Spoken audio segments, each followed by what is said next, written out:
예, 오늘 저희 계속해서 미가서 4장을 살펴보겠습니다.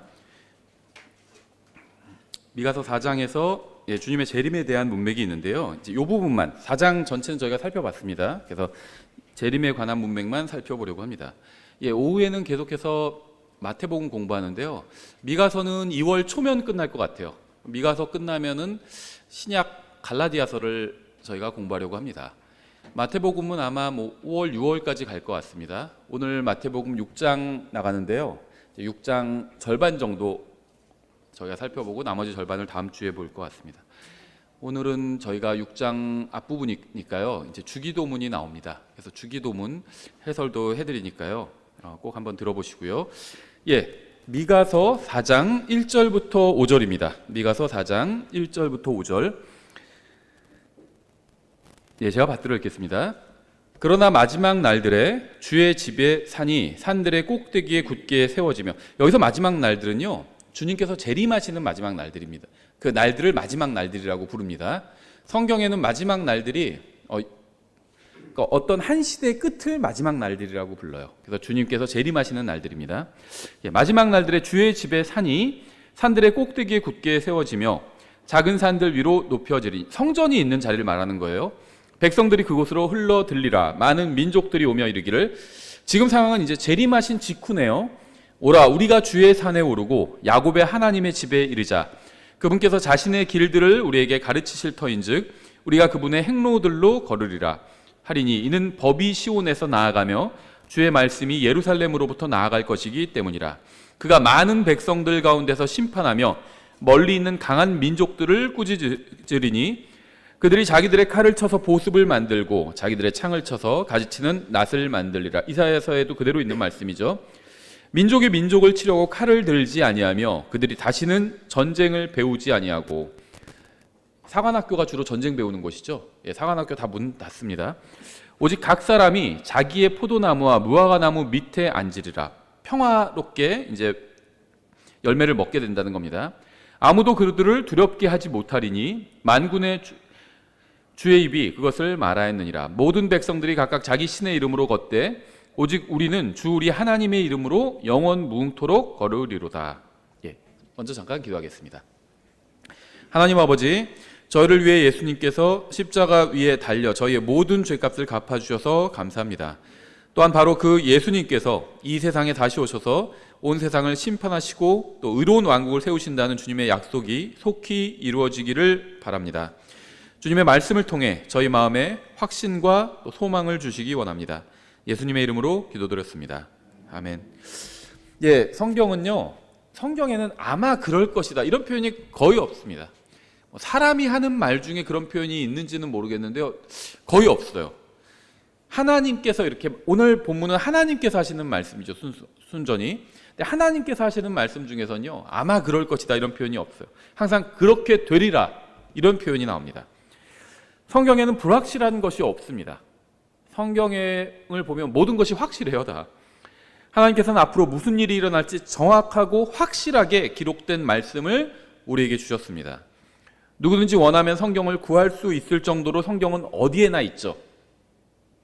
그러니까 아주 예외적으로 극도로 살기가 어려운 곳이나 아니면 북한처럼 그런 예외적인 국가죠. 정상적인 일반적인 국가라고 볼 수는 없겠죠. 그런 국가를 제외하고는요, 심지어 중국에서도요, 그냥 서점에서 산대요. 성경 잘 몰라가지고 중국 그리스도인들은 성경 어디서 사요? 그러니까 서점에서 사요. 그러더라고요.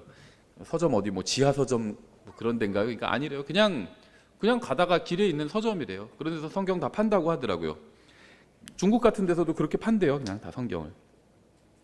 원하는 사람은 다 성경을 구할 수가 있습니다. 그렇죠. 서점에도 있고요. 온라인상에도 있어요. 검색 조금만 해보면요, 본문이 다 그냥 그대로 올라가 있습니다. 무료로 공개된 성경 파일도 쉽게 구할 수 있어요. 특히 킹제임스 성경은 지금 판권이 의미가 없어졌기 때문에, 판권이 있긴 있어요. 영국에서는 허락받고 출판해야 돼요, 왕실에. 근데 그 외 국가들은요, 그냥 출판합니다. 그래도 영국 왕실이 그거 갖고 소송을 걸거나 그런 적은 한 번도 없습니다. 그러니까 사실상 판권이 없는 거죠. 그래서 온라인상에 그냥 킹제임스 성경 검색하면요, 그냥 줄줄이 나옵니다. 쉽게 구할 수 있어요. 그러니까 이렇게 원하면 누구든지 성경을 읽을 수 있고요, 하나님의 말씀을 들을 수 있는 시대가 되었지만 정말 소수의 사람들만이 진리를 찾고 있고요, 또 그보다 더 적은 수의 사람들만이 말씀대로 살려고 하고 있습니다. 예수님께서 재림하시면 예루살렘에 있는 다윗의 왕자에 앉아서 절대적인 권력을 가진 왕으로 온 세상을 통치하실 겁니다. 주님께서 통치하시는 천년왕국이 되면 양의 민족으로, 마태복음 25장에 나오죠. 양의 민족으로 분류돼서 왕국에 들어간 민족들의 대표들이 예루살렘으로 와서 예수님께로부터 직접 법을 배워서 각자 자기 민족에게 주님의 법을 가르칠 겁니다. 그때는 예수님께서 온 세상을 기록된 성경 말씀에 따라서 통치하실 겁니다. 주님께서 재림하신 후에는 민족들 간에 더 이상 전쟁이 없을 겁니다. 모든 전쟁이 이제 비로소 사라지게 될 겁니다. 지금은 전쟁이, 그러니까 인류 역사가 시작된 이래로요, 전쟁이 그친 적은 거의 뭐 아주 작은 기간에 불과하다고 하더라고요. 거의 없어요. 그래서 뭐 독일 속담에 그런 얘기도 있다고 그러잖아요. 비가 오면 전쟁은 뭐 체육관에서 열린다 할 정도로 지금 세계 어딘가에선 전쟁을 하고 있습니다. 전쟁이 그친 적이 없어요. 근데 앞으로 있게 될 가장 큰 전쟁이 있죠. 3차 대전이에요. 일명. 이게 이제 무기도 골짜기에서 벌어질 아마게돈 전쟁이죠.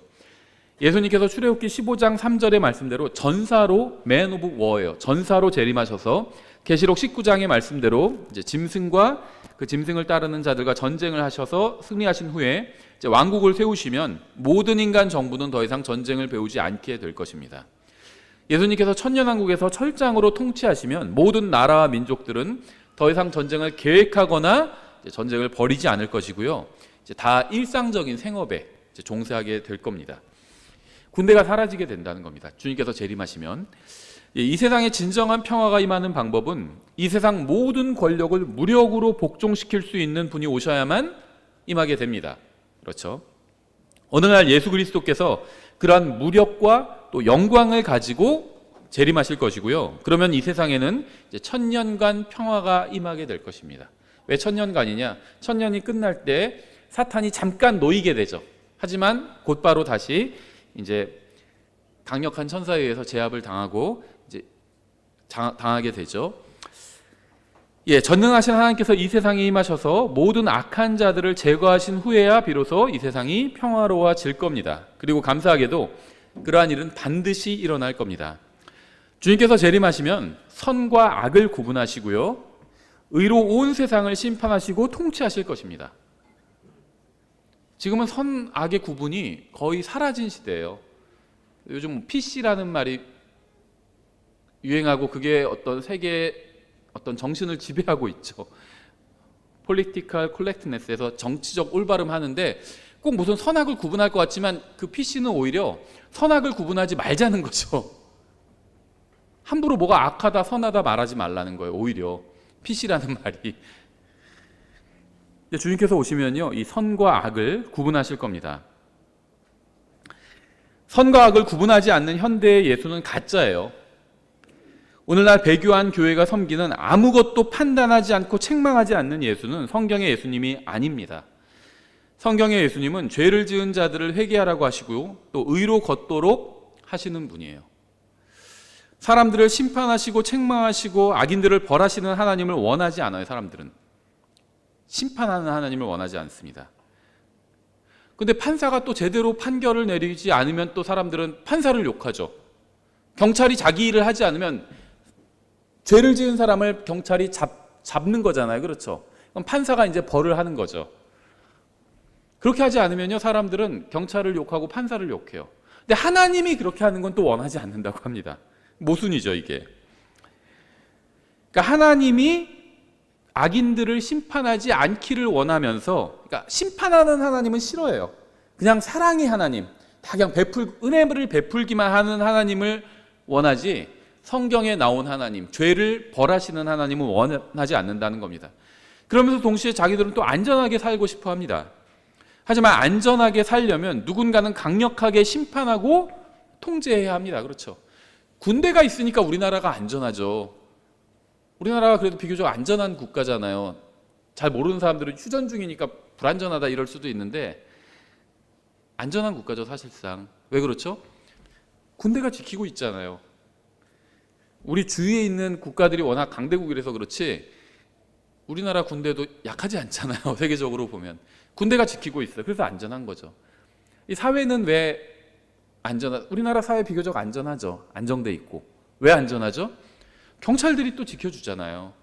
경찰들이 없으면 어떻게 되죠? 그럼 이제 불안한 거죠. 그러니까 누군가 강력한 힘을 가지고 통제를 해야, 그래야지 안전이 있다는 겁니다. 왜냐하면 사람은 악한 아담의 본성을 가지고 있기 때문이에요. 아담의 본성이 사라지면 무력으로 통제하지 않아도 안전할 수 있어요. 근데 아담의 이 사악한 본성을 가지고 있는 한 누군가 무력을 가지고 지켜야 안전할 수 있다는 겁니다. 온 세상 모든 사람을 통제하실 수 있는 분은 하나님밖에 없습니다. 예수님께서 재림하시면 더 이상 담이나 감시 카메라나 자물쇠나 총이나 전기 충격기 이런 건 필요하지 않습니다. 예수님께서 재림하시면 모든 사람이 안전하고 평화롭게 살 수 있습니다. 주님께서 재림하시면 더 이상 밤길이나 낯선 사람을 두려워할 필요가 없어요. 그렇죠? 나쁜 아저씨 따라가지 마라. 애들한테 이런 거 안 가르쳐도 됩니다.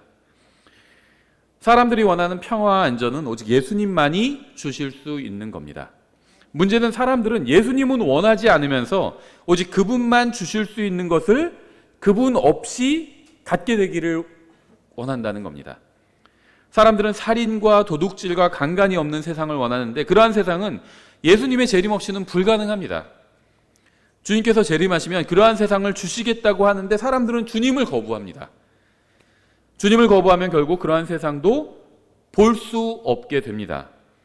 사람들이 꿈꾸는 모두가 안전하고 풍요롭게 사는 세상은 이 세상에 결국 임하게 될 겁니다. 하지만 그러한 세상은 예수님께서 재림하셔서 모든 민족이 하나님의 말씀대로 살게 하신 후에라야 이제 임하게 됩니다. 인간의 딜레마는 오직 예수님만이 주실 수 있는 것을 예수님 없이 가지려고 한다는 거예요. 예수님이 주시는 축복을 누리고 싶은데 예수님은 좀 없었으면 좋겠어요. 이게 이제 사람의 딜레마라는 겁니다. 인간이 무엇을 원하고 누구를 거부하든 상관없이 예수님께서는 재림하실 겁니다. 인간은 예수님은 거부하면서 그분의 평화로운 왕국만 바라는 딜레마에 빠졌지만 하나님께서는 인간이 무슨 고민을 하고 무슨 갈등을 하고 누구를 거부하든 상관없이 기록된 그대로 이 세상에 오셔서 의로운 왕국을 세우실 겁니다. 그러니까 사람들이 무슨 생각을 하는지는 중요하지 않아요. 주님의 왕국이 서는 데 있어서 가장 중요한 것은 주님의 재림입니다. 사람들이 받아들이든 거부하든 상관없습니다. 주님께서는 왕국을 세우실 겁니다. 시편 24편 1절부터 6절 이렇게 말씀하고 있어요. 땅과 거기에 충만한 것이 주의 것이요 세상과 그 안에 거하는 자들도 그러하니 그분께서 바다들 위에 그것을 세우시고 큰 물들 위에 그것을 굳게 세우셨도다. 누가 주의 산에 오르리요 누가 그분의 거룩한 곳에 서리요 깨끗한 손과 순수한 마음을 가진 자 곧 헛된 것을 향해 자기 혼을 들지 아니하고 속임수로 맹세하지 아니한 자로다.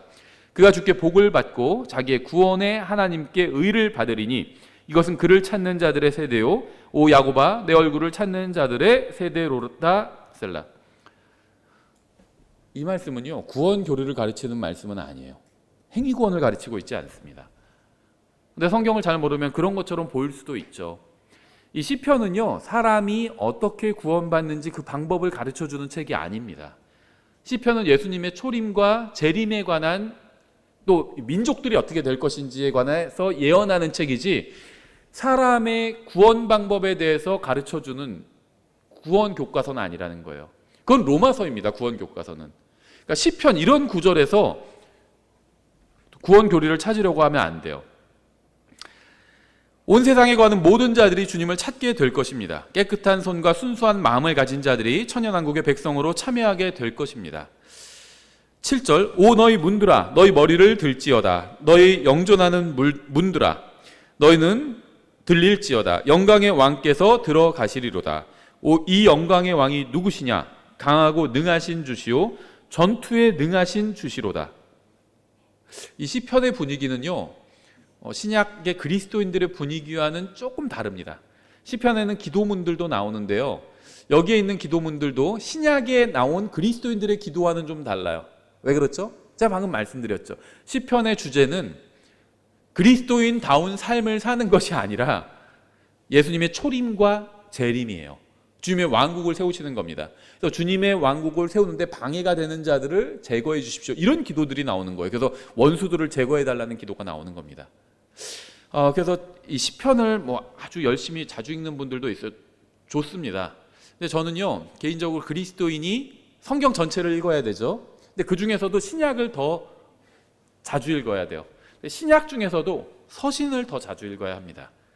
그게 가장 좋아요, 그리스도인에게. 왜냐하면 이 신약의 서신은 그리스도인에게 직접 말씀하시는 말씀들이거든요. 우리가 이 세상에서 어떻게 살고 무슨 마음을 가져야 되는지에 대해서 말씀하고 있는 책이 바로 신약의 서신서들입니다. 로마서, 고린도전서, 이런 서신서들. 이 서신서들을 자주 읽어야 합니다. 물론 시편도 읽어야 되지만 우리 그리스도인들에게 직접 하시는 말씀은 아니라는 겁니다.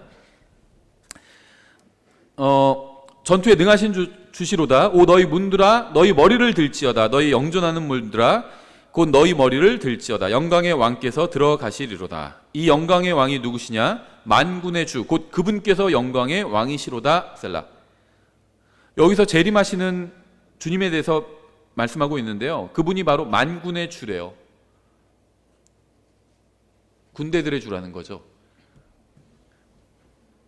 근데 이분이 바로 예수님이라고 신약 성경은 증언하고 있죠. 주님께서는 아무도 억지로 믿게 하지 않으십니다. 누구도 주님을 억지로 받아들이게 하지 않으세요. 우리는 모두 자유롭게 결정을 내려서 주님을 믿었습니다. 억지로 믿은 사람은 아무도 없어요. 우리가 예수님을 유일한 구원자로 받아들이자 주님께서는 우리 마음속에 들어오셔서 의와 영원한 생명과 구원과 평안이 되셨습니다. 구원을 왜 잃어버릴 수 없는지 아세요? 예수님께서 우리 안에 들어오셨기 때문이에요. 그 나가지 않으실 겁니다.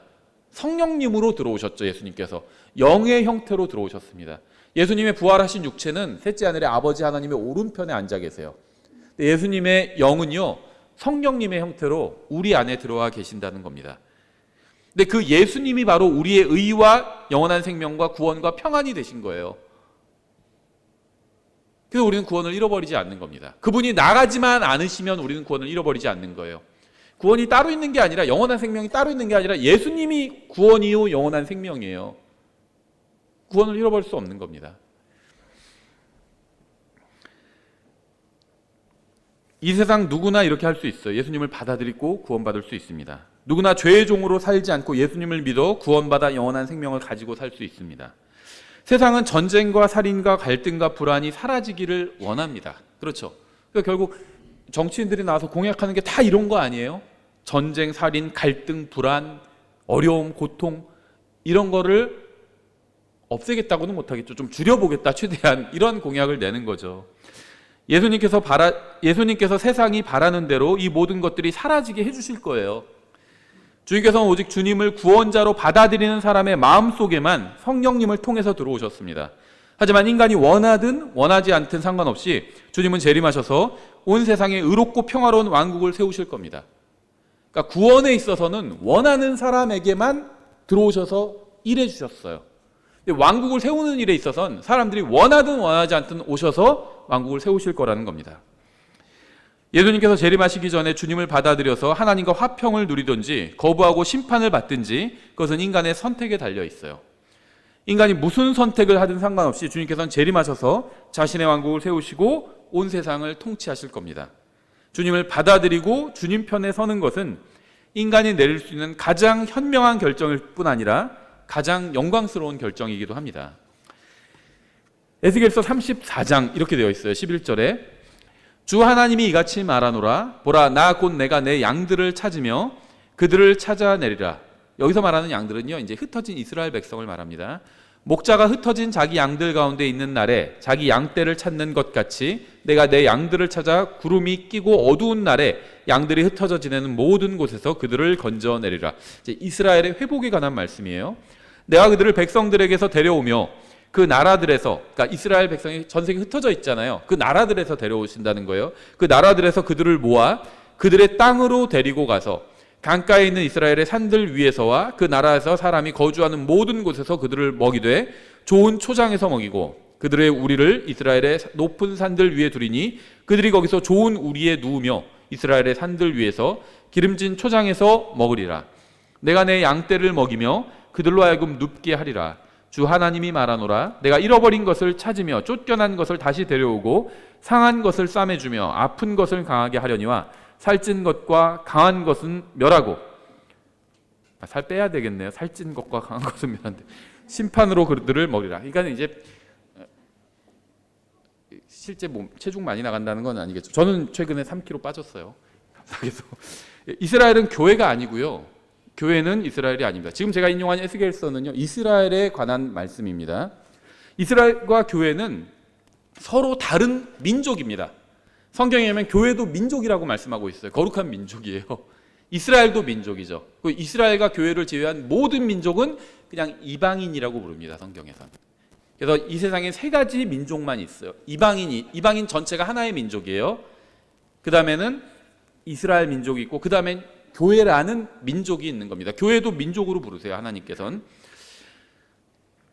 개신교, 가톨릭, 여호와의 증인, 몰몬교, 또 모든 이단들은 이러한 사실을 이해하지 못해요. 이스라엘과 교회가 이스라엘을 계승했다고 가르칩니다. 하지만 성경을 제대로 이해하기 위해서는 교회와 이스라엘이 다르다는 사실을 이해해야만 합니다. 그래야지 이게 누구에게 하신 말씀이고 이게 누구에게 하신 말씀인지 구분할 수가 있어요. 구약은 대부분 이스라엘에게 하신 말씀이고, 신약에 특히 서신은 교회에게 하시는 말씀입니다. 자신이 하나님 앞에서 죄인이라는 사실을 인정하고 예수 그리스도를 유일한 구원자로 받아들이면 혼의 구원을 받게 되고요, 그리스도의 몸인 교회의 일부가 됩니다. 이렇게 구원받아 교회의 일부가 되면 그 사람은 더 이상 미국인이나 멕시코인이나 한국인이나 캐나다인이나 중국인이 아니라 교회에 속한 하나님의 자녀요, 교회라는 민족이 됩니다. 그러니까 이중국적자인 거예요. 우리는 일종의.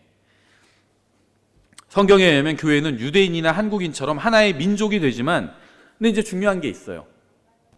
영토나 수도는 없습니다. 예루살렘은 교회의 수도가 아니에요. 그건 이스라엘 민족의 수도예요. 이스라엘도 영토가 있죠. 나중에 받게 될 겁니다. 근데 교회는요, 하나의 민족인데 영토는 없어요. 영적인 민족이기 때문에. 그 다음에 수도도 없습니다. 그래서 막 어디를 탈환해야 되고 우리가 그럴 게 없다는 겁니다. 그러니까 이 세상에서 어딘가를 탈환해야 되고 우리가 어디를 막 점령해야 되고 이런 것이 없다는 겁니다. 주님께서는 교회에게 온 세상으로 가서 모든 민족에게 복음을 전하라고 말씀하셨습니다. 어디를 점령하고 어디를 기독교화시키고 이런 명령은 주신 적이 없어요. 그럼 불가능하거든요. 기독교화 시키는 것은 주님의 명령이 아니란 겁니다. 그런 게 뭔지도 몰라요. 기독교화 시키는 게 뭐죠? 기독교 학교 세우고 기독교 병원 세우면 기독교화 되는 건가요? 기독교화라는 건 없어요. 어떤 분들 그런 거 되게 좋아하시는 분들이 있는데요. 없습니다. 그런 거는. 기독교화라는 건 없어요. 왜 그런 말이 나왔는지 저희가 나중에 시간이 나면 말씀을 드릴게요. 근데 그런 건 없습니다. 성경에. 그리고 불가능한 일이에요. 기독교화라는 건 없어요. 주님께서 오셔서 자신의 왕국을 세우시는 거지 기독교화 시키는 것은 없습니다. 불가능해요. 주님의 명령도 아닙니다. 주님께서는 복음을 전하라고 말씀하셨어요. 누군가에게 복음을 전해서 그가 구원받게 되고 구원받은 사람들이 모이게 되면 그들을 모아서 다른 곳으로 데려갈 필요가 없이 바로 그곳에서 교회를 시작하면 됩니다. 어디로 막 인도해서 데려가야 되는 게 아니라는 거예요. 구원받은 사람들이 함께 모여서 말씀을 배우고 교제를 나누고 기도를 하며 또 예수님을 기다리는 것이 바로 지역 교회입니다. 어느 날 예수님께서는 공중으로 오셔서 구원받은 모든 신약 성도들을 모으실 겁니다. 그들이 어디에 있든 상관없이 불러 모아 공중으로 들어올려 하늘로 데려가실 것이고요. 그렇게 주님을 만난 성도들은 영원히 주님과 함께 하게 될 것입니다. 그러니까 이 세상에서 교회의 영토는 없다는 겁니다. 교회의 수도도 없어요. 우리는 그냥 여기 여행 온 겁니다. 어떤 분, 그 여행은 좀 너무한 거 아닌가? 성경에서는 순례자라고 부르고 있어요. 순례가 여행이잖아요. 순례. 성지 순례 그런 거 있죠. 거기에 살러 가는 게 아니죠. 한번 이제 성경에 나온 그 지명을 한번 둘러보는 거죠. 그거 성지 순례라고 부르잖아요. 어떤 분은 실제 그걸 뭐 성지 순례가 아니고 그렇게 부르면 안 되고 또 그런 분이 있는데 그냥 일반적으로 그렇게 부르니까 성지 순례라고 하면 여행하는 거잖아요. 순례. 여행이에요. 순례는. 목적을 가지고 여행하는 거죠. 순례자라고 부르고 있어요. 우리를. 나그네라고 부르고 있습니다. 나그네. 우리가 무엇을 해야 되는지 우리가 순례하면서 복음 전할 수 있죠. 순례자예요, 순례자. 교회는 이 세상에서 왕국을 건설하거나 한 국가를 기독교 국가로 만들거나 세상을 바로잡는 일을 하지 않았습니다. 주님께서는 그러한 일을 하라고 명령하신 적이 한 번도 없어요. 주님께서 재림하시기 전에 세상을 바로잡고 왕국을 세우려고 하는 것은 성경을 잘못 해석한 이단들이 하려는 일입니다. 하지만 세상을 바로잡고 영원한 왕국을 세우는 것은 주님께서 재림하시면 주님께서 하실 일이지 우리가 할 일이 아니라는 거예요. 어떻게 바로잡아요? 나 자신도 제대로 잘 바로잡지 못하는 경우도 많은데 무슨 세상을 바로잡아요? 자기가 속한 분야 있죠. 의사라면 뭐 의료계, 그러면 한 사람의 의사가 의료계 바로잡을 수 있나요? 법조인이라면 뭐 법조계를 바로잡을 수 있나요? 군인이라면 군대를 어디나 다 비리가 있죠. 바로잡을 수 있나요? 군인이, 한 사람의 군인이? 선생님이라면 교육계도 다 썩었죠. 안 썩은 분야가 없어요. 골고루 다 썩었어요. 모든 분야가 이 세상은. 한 사람의 교사가 교육계 바로잡을 수 있나요? 바로잡지 못해도요, 거기서 복음을 전할 수는 있어요. 그리스도인답게 살 수 있고요. 그렇죠? 다 썩어도 나는 그리스도인답게 살 수 있어요. 그리고 또 거기서 복음을 전할 수 있습니다. 주님께서 요구하신 일이 그거예요. 그걸 하라는 겁니다.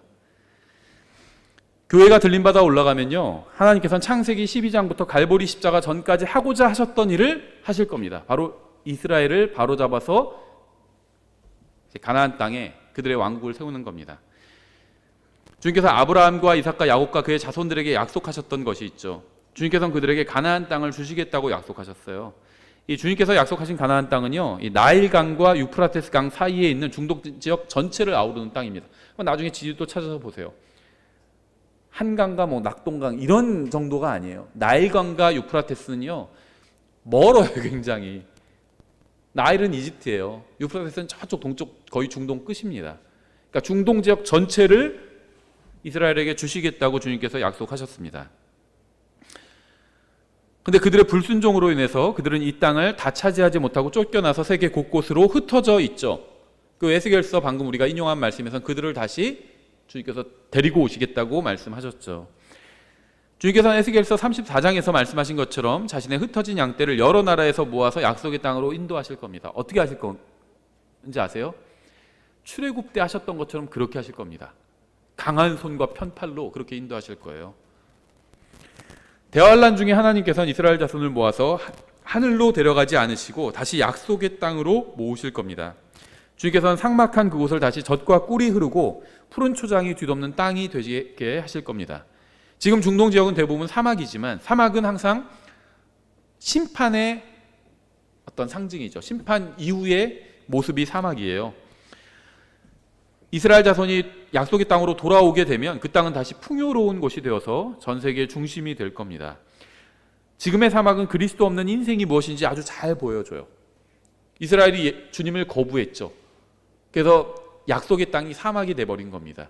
그리고 그게 주님을 거부한 개인이나 지역이나 국가의 또 민족의 상태가 무엇인지를 보여준다는 겁니다. 그리스도께서 재림하시면 사막이 풍요로운 곳이 되는 것처럼 예수님께서 우리 마음에서 통치하시면, 주님께서 재림하셔야 통치하시는 거죠. 지금은 주님께서 직접 이 세상을 통치하지 않으십니다. 다만 어떤 것들은 허락하지 않으시는 경우가 있어요. 그게 욥기에 잘 나와 있죠. 마귀가 막 자기 마음대로 다 쑤시고 다니다가도 어떤 걸 할 땐 주님께 가서 허락을 구하죠. 주님께서 그렇게 허락해 주시는 경우들은 있지만 이 세상을 직접 통치하지는 않으신다는 겁니다. 직접 통치는 언제? 재림하시고 나면. 근데 주님께서 재림하시면요, 사막화된 이 세상이 회복이 될 겁니다. 마찬가지로 주님께서 우리 마음속에서 통치하시면 우리 마음도 더 이상 사막이 아니라 풍성한 열매를 맺는 아름다운 동산으로 변할 수 있게 된다는 겁니다. 왜 마음이 메말랐는 줄 아세요? 예수님께서 통치하지 않으시기 때문이에요. 예수님께서 억지로 내가 예수님을 믿게 하시지 않으셨죠. 마찬가지로 억지로 굴복시키고 순종하게 하지 않으십니다. 그건 순종이 아니에요. 억지로 순종하는 거는 순종이 아니에요. 그렇죠? 주님께서 함께 하시면 사막에서도 바위에서 물이 흘러 넘쳤죠. 하나님께서 이스라엘 백성과 동행하셨잖아요. 그러니까 어떻게 되었죠? 물이 없는 곳에서 물이 나왔어요. 반석에서. 마찬가지로 우리 마음속에서도 생명수가 넘쳐 흐르게 될 겁니다. 주님께서 예루살렘에서 통치하시면 기록된 그대로 주님의 왕자에서 생수의 강이 흘러나와 대지를 적시게 될 겁니다. 교회와 이스라엘은 다릅니다. 주님께서는 교회에게는 이 세상에서는 영적인 복을 약속해 주셨고요, 주님께서 재림하시면 새 예루살렘에 거하면서 온 세상을 함께 통치하게 될 것이라는 약속을 주셨습니다. 이게 교회에게 주신 약속이에요. 재림하시면 주님과 함께 온 세상을 통치하게 될 겁니다. 공동 상속자가 될 거예요. 근데 재림하시기 전까지는 이 세상에서 영적인 복을 약속해 주셨다는 겁니다. 물질적인 복을 약속해 주진 않으셨다는 거예요. 주지 않으신다는 게 아닙니다. 약속해 주지 않으셨다는 거예요. 줄 수도 있고 안 줄 수도 있다는 겁니다. 그건 약속했다는 건 반드시 주는 거잖아요. 근데 교회에게는, 그리스도인들에게는 물질적인 복을 약속해 주진 않으셨다는 거예요. 필요한 경우에 있어서는 주신다는 겁니다. 그게 첫 번째고요. 그러니까 그리스도인이 된다고 해서 다 부자가 되는 것은 아니라는 겁니다. 그런 약속을 주신 적은 없다는 거예요. 그런데 부자가 있죠. 그리스도인 중에서도 부자가 있어요. 킹제임스 성경 진영에서도 아주 큰 부자도 있습니다. 빌딩 부자 뭐 이런 분들도 있어요. 그럼 그런 분들은 어떻게 된 거냐? 주님께서 허락해 주셨을 수 있는 겁니다. 약속해 주신 건 아니에요. 모든 그리스도인들에게 누군가에게 허락해 주실 수 있어요. 그건. 그리고 두 번째는요. 갈라디아서 우리가 이제 그 미가 끝나면 갈라디아서 공부하려고 하는데요. 갈라디아서 보면 심음과 거둠의 법칙이 있습니다. 많이 뿌리고 심은 사람은 많은 걸 거둬요. 그건 영적인 것만 설명해 주는 것이 아니라 물질적인 것도 설명해 줍니다. 열심히 일했어요. 어떤 사람은 열심히 일하지 않았어요. 교회는 열심히 다니고 성경은 열심히 읽었지만 일은 열심히 하지 않았어요. 그러면은 돈을 많이 벌 수 없는 거죠. 근데 어떤 사람은요, 그러니까 이건 신앙과는 별개의 문제예요. 열심히 일했습니다. 그럼 돈이 많을 수 있는 거죠. 예전에 어떤 분들은요, 뭐 그러니까 하나님을 믿은 나라들은 다 잘 살고 안 믿은 나라들은 못 살았다 이렇게 얘기를 하는 분들이 있었는데요. 그 성경에선 그런 말씀이 없어요. 미국의 예를 자꾸 들죠. 미국은 하나님이 열심히 믿어가지고 나라가 잘 살게 됐자. 뭐 어느 정도 맞을 수도 있습니다. 그렇죠. 근데 예외가 너무 많잖아요. 대표적인 게 일본이죠. 일본은 하나님 믿는 사람 거의 없어요. 예수님 믿는 사람 거의 없습니다. 근데 지금이야 이제 조금 뭐 이제 한물 간 취급을 당하긴 하지만 한때는 세계 경제 두 번째였잖아요. 엄청 잘 살았어요. 성경대로 했기 때문이에요. 하나님은 믿지 않았지만 성경대로 하면요 잘 살 수 있는 겁니다. 심음과 거둠의 법칙대로 했잖아요. 열심히 일했잖아요. 그러니까 소득이 많은 거죠. 그거는 믿음과는 관련 없어요. 이 세상에서 돈을 많이 버는 건요 믿음과는 관련 없습니다. 열심히 일하면 돼요. 그럼 돈을 많이 벌게 돼요. 열심히 일하지 않은 사람보다 돈을 더 많이 벌게 됩니다. 그렇죠. 그건 별개의 문제라는 거예요. 그 교회 이스라엘은 서로 다른 약속을 받았어요. 이 둘을 구분하지 못하기 때문에 번영신학 같은 거. 번영신학이 제가 방금 말한 그런 거예요. 하나님 믿으면 다 부자가 된다. 몸도 건강하고 부자가 되고. 주로 은사주의 교회들이 그렇게 가르쳐요. 무슨 복음 이런 거 들어간 교회 있죠. 그런 교회가 주로 그렇게 가르칩니다. 예수님을 믿으면 이 세상에서 몸도 건강하고 돈도 잘 벌고 부자가 될 것이다. 이런 거 가르칩니다. 근데 성경은 그렇게 말씀하신 적이 없어요. 그리스도인이 이 세상에서 부자일 수는 있어요. 부자가 잘못된 건 아닙니다. 돈을 하나님보다 더 위에 두는 게 잘못된 거지 부자가 잘못된 건 아니죠. 부자일 수도 있어요. 부자일 수는 있지만 반드시 부자가 되게 해주신다는 약속을 받은 적은 없다는 겁니다. 번영신학을 통해서 부자가 되는 사람은요 그런 거 가르치는 그 은사주의 목사밖에 없어요. 그런 거 가르치는 목사들은 대부분 다 굉장히 부자더라고요. 스바냐서 3장 19절 이렇게 되어 있습니다. 보라 그때 내가 너를 괴롭게 하는 모든 자를 없애고 주님께서 재림하실 때입니다. 다리 저는 여자를 구원하며. 우리가 이 미가에도 나오는 표현이죠. 다리 저는 여자는 이스라엘을 표현한다고 말씀드렸죠. 교회는 처녀라고 묘사합니다. 성경에.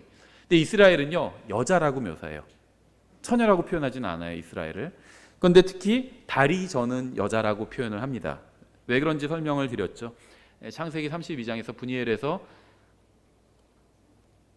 야곱이 하나님과 씨름을 하죠. 성육신 이전에 예수 그리스도와 씨름을 해서 이제 넓적다리를 한 대 시게 얻어맞고 그 다음부터는 절게 됩니다. 그래서 하나님께서는 다리 저는 여자라고 부르시는 겁니다. 육신을 낮추신 거예요. 주님을 더 신뢰하게 하기 위해서 육신을 낮추신 겁니다. 그렇죠. 왜 브니엘 상황이 있었는지 아시죠? 에서를 만나야 되는데 무서워요. 다른 가족들 다 먼저 보내고 자기만 주춤주춤하면서 그러고 있었죠, 야곱이. 그때 주님께서 만나 주셨죠. 근데 어떻게 하셨죠? 왜 에서가 무서웠죠? 야곱이 자기가 에서한테 못된 짓을 했고, 에서는 막강했어요. 그렇죠. 무력을 가지고 있었어요. 근데 자기는 없었습니다. 에서는 군대를 가지고 있었어요. 근데 야곱은 자기는 군대가 아니에요. 가족들이고 어린애들이고 여자들이고 뭐 가축들이고 무력이 없었습니다. 그럼 무력을 더해 주시면 좋을 것 같은데 오히려 자기가 가지고 있는 힘마저 약하게 만드셨죠. 왜 그렇게 하셨을까요? 주님을 더 신뢰하게 만든 거예요. 우리가 언제 더 신뢰를 할까요? 이 세상에서 막 잘 나가고 막 수입이 더 많아지고 막 그럴 때 주님 신뢰하나요? 부도가 날 것 같고 막 몸이 더 안 좋을 것 같고 그럴 때 주님을 더 신뢰하게 되죠. 그래서 그런 어려움을 또 때로 주시는 거예요. 보라, 그때 내가 너를 괴롭게 하는 모든 자를 없애고 다리 저는 여자, 이스라엘이죠, 구원하며 쫓겨난 여자를 보고, 이것도 이스라엘입니다. 그들이 수치를 당하던 모든 땅에서 그들이 칭찬과 명성을 얻게 하리라. 복음성가에도 칭찬과 뭐 명성 얻게 되었네, 뭐 그런 찬양도 있는데요. 이스라엘에 대한 말씀입니다. 지금 세상 사람들은 유대인들을 미워하고 있어요. 유대인들 칭찬하는 사람 보셨어요? 거의 없습니다. 돈을 아주 악랄하게 잘 모으더라, 뭐 이런 칭찬해도 그거 칭찬이 아니죠. 지금은 유대인들을 다 미워합니다. 하지만 주님께서 재림하시면 온 세상이 유대인들을 동경하게 될 것입니다. 칭찬하게 될 거예요. 사람들이 유대인을 미워하는 이유는요, 그들의 메시아가 되시는 예수님을 미워하기 때문이에요. 하지만 언젠가 세상 사람들이 예수님을 사랑하게 되면요, 이제 그때는 유대인도 사랑하게 될 겁니다. 하나님을 사랑하는 사람은요, 하나님의 아들도 사랑하고 하나님의 말씀도 사랑하고 하나님의 백성들도 사랑합니다. 스바냐 3장 20절, 그때 내가 너희를 다시 데려오리니, 이스라엘 백성이에요. 그때는 곧 내가 너희를 모으는 때라. 내가 너희 눈앞에서 너희의 포로된 것을 돌이킬 때에 너희를 땅의 모든 백성들 가운데서, 지금은 다 흩어져 버렸죠, 모든 백성들 가운데서 이름난 자와 칭찬받는 자로 삼으리라 주가 말하노라. 주님의 재림이 얼마나 가까운지 우리는 모릅니다. 1년 후에 공중으로 오실지, 10년 후에 오실지, 100년 후에 오실지 아무도 몰라요. 주님의 재림이 임박했다고 주장하는 사람들이 있지만 주님께서 재림하실 때에는 스바냐 3장 20절의 말씀이 기록된 그대로 성취되어야만 합니다. 재림 직전에 이런 일이 일어나야 돼요. 주님께서 출애굽과 같은 그런 일이 다시 한번 일어나야 된다는 겁니다. 출애굽 때는 이집트에 있는 이스라엘 백성을 주님께서 데리고 나오셨죠. 기적적인 방법으로 데리고 나오셨어요. 근데 그것과 똑같은 방법으로 전 세계에 흩어져 있는 이스라엘 백성을 주님께서 데리고 나오실 겁니다. 그런데 그런 거 보면 다 하나님 믿지 않을까요? 아니에요. 10번의 기적을 행하셨죠. 재앙의 형태로 이집트에서 주님께서는 10번의 기적을 행하셨는데 그 기적을 본 사람들이 어떻게 했죠? 기적을 체험했는데도 거부했어요, 이집트인들이. 나중에도 대환란 때도 그런 일이 일어나게 된다는 겁니다. 그래서 출애굽기도 예언의 책인 거예요. 출애굽기에 일어났던 일들이 대환란 때 다시 일어나게 됩니다. 계시록 보면 막 바다가 피로 변하고 출애굽기 때 있었던 일이잖아요. 반복된다는 겁니다. 미가서 4장 6절 7절 이렇게 되어 있어요. 주가 말하노라, 그 날에는 내가 다리 저는 여자를 모으고, 스바냐서 말씀과 똑같죠. 쫓겨난 여자를 모으며 또 내가 괴롭게 한 여자를 모아 다리 절던 여자를 남은 자가 되게 하며 쫓겨난 여자를 강한 민족이 되게 하고 주가 이제부터 심지어 영원토록 시온산에서 그들을 통치하리라. 예수님께서 세상에 오셔서 자신의 왕국을 세우시면 영원토록 통치하실 겁니다.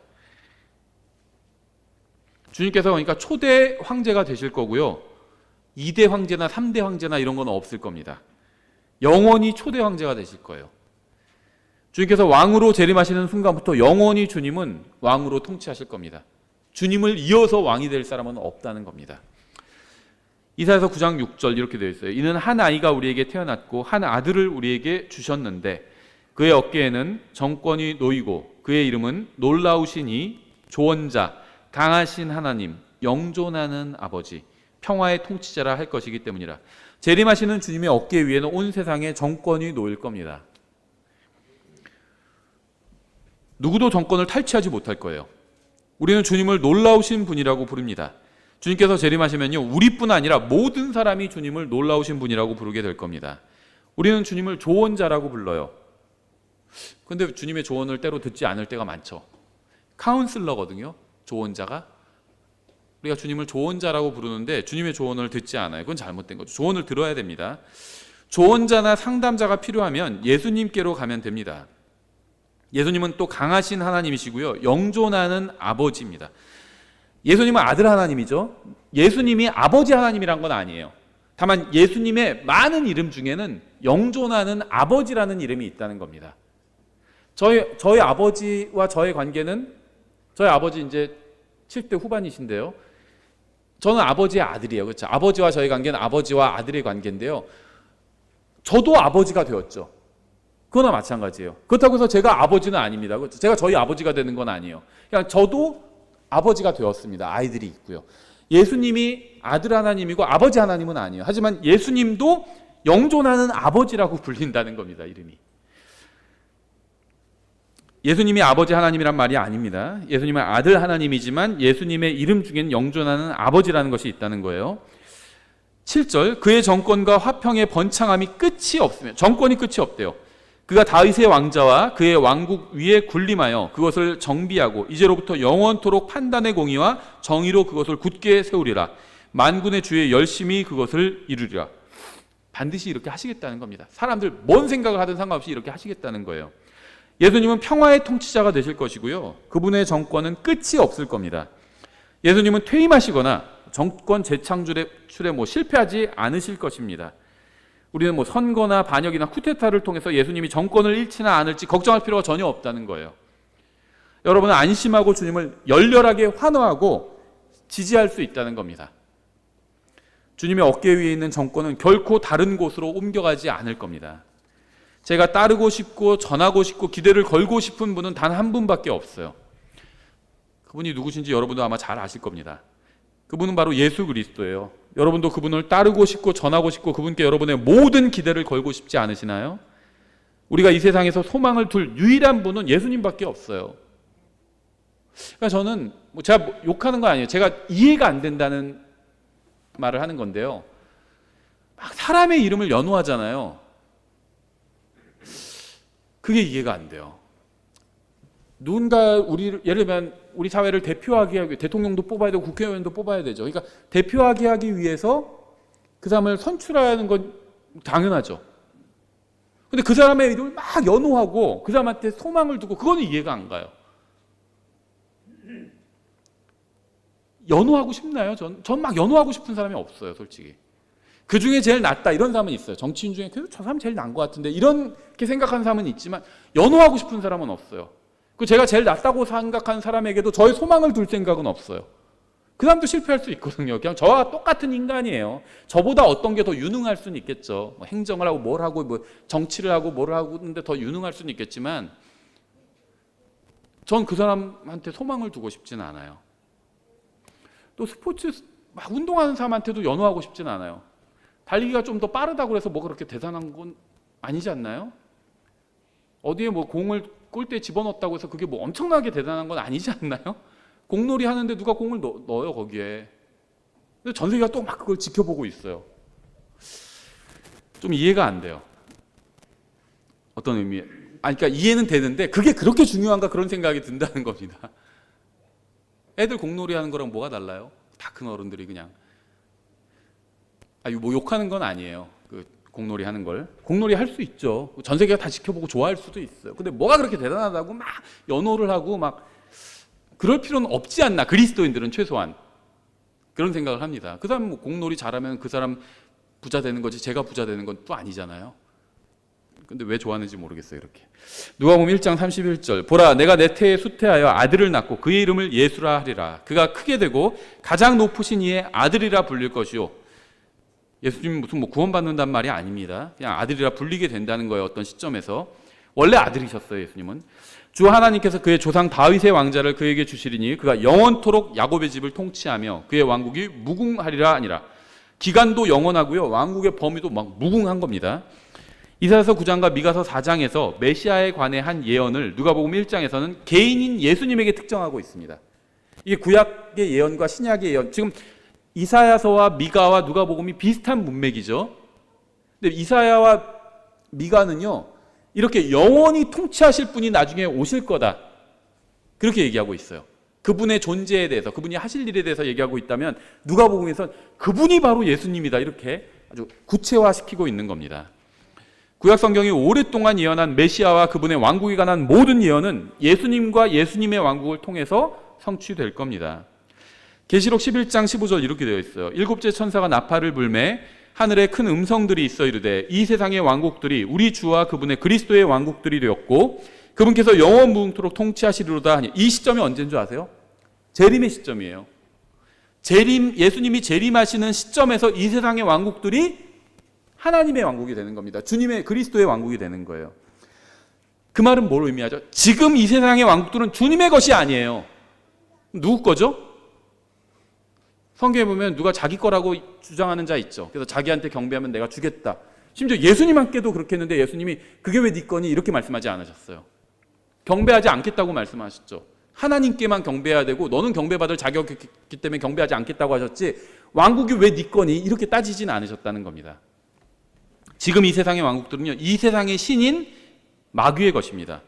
미국과 한국과 중국과 영국과 캐나다와 일본과 북한과 러시아와 멕시코, 가나 모든 나라는 주님의 왕국이 아니라 마귀의 왕국이에요. 대통령이 있고 왕은 아닌데, 인간 대통령은 있지만 그 뒤에 그 나라를 통치하는 영적인 왕이 있어요. 근데 그 존재가 마귀라는 겁니다. 그래서 왕국이라고 부르는 거예요.